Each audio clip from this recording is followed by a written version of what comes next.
চট্টগ্রাম বিশ্ববিদ্যালয় alumni association উত্তর America ইনকের উদ্যোগে এবং সম্মিলিত বিশ্ববিদ্যালয় অ্যালামনাই অ্যাসোসিয়েশনের সহযোগিতায় নিউ ইয়র্কের শহীদ বুদ্ধিজীবী ও বিজয় দিবস উদযাপিত হয়েছে। এ উপলক্ষে গত 14 ডিসেম্বর রোববার সন্ধ্যায় কুইন্স প্যালেস মিলনায়তনে মনোজ্ঞ অনুষ্ঠানের আয়োজন করা হয়। আমাদের বিশেষ প্রতিনিধি আশরাফুল হাবিব মিহির জানান, জাতীয় সঙ্গীত পরিবেশনের মাধ্যমে অনুষ্ঠানের সূচনা হয়। এরপর শহীদ বুদ্ধিজীবী সহ মুক্তিযুদ্ধের সকল শহীদদের স্মরণে 1 মিনিট নীরবতা পালন করা হয়। অ্যাসোসিয়েশনের সভাপতি সাবিনা শারমিন নিহার, সাধারণ সম্পাদক মীর কাদের রাসেল এবং সাংস্কৃতিক সম্পাদক এহসান জুয়েলের উপস্থাপনায় অনুষ্ঠানে স্বাগত বক্তব্য রাখেন সংগঠনের উপদেষ্টা অধ্যাপক AK আক্তার হোসেন। এছাড়া শুভেচ্ছা বক্তব্য রাখেন বিভিন্ন বিশ্ববিদ্যালয় অ্যালামনাই অ্যাসোসিয়েশনের নেতৃবৃন্দ ও অতিথিবৃন্দ।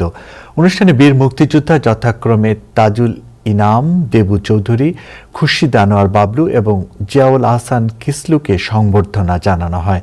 এছাড়া মুক্তনূর ম্যাগাজিনের মোড়ক উন্মোচন করা হয়। অনুষ্ঠানে নতুন প্রজন্মের অংশগ্রহণে আয়োজিত সাংস্কৃতিক পরিবেশনায় অংশ নেন আলভান চৌধুরী, জারিন মাইসা এবং রুদ্র নীল দাস রূপাই এবং নৃত্য পরিবেশন করেন ফাসির কবির কাব্য, যা দর্শকদের মুগ্ধ করে।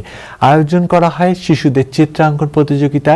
সবশেষে দাম নিয়ে কিনেছি বাংলা শীর্ষক সঙ্গীতানুষ্ঠানের শিল্পী মহিতোস তালুকদার তাপস ও তাজুল ইমাম দেশের গান পরিবেশন করেন। আহত অবস্থায় আমরা 15-20 জন ট্যাঙ্কের বিরুদ্ধে যুদ্ধ করতে করতে বন্দী হই যশোর সার্কিট হাউস। বাংলাদেশের স্বাধীন পতাকা আমার কবরকে ঢেকে দিও। সে মাটি আমার অঙ্গে মাখিয়ে দে না। স্বাধীন ভূখণ্ড হিসেবে জায়গা করে নেয় আমাদের প্রিয় মাতৃভূমি বাংলাদেশ। বাংলার মাটিতে মাগো জন্ম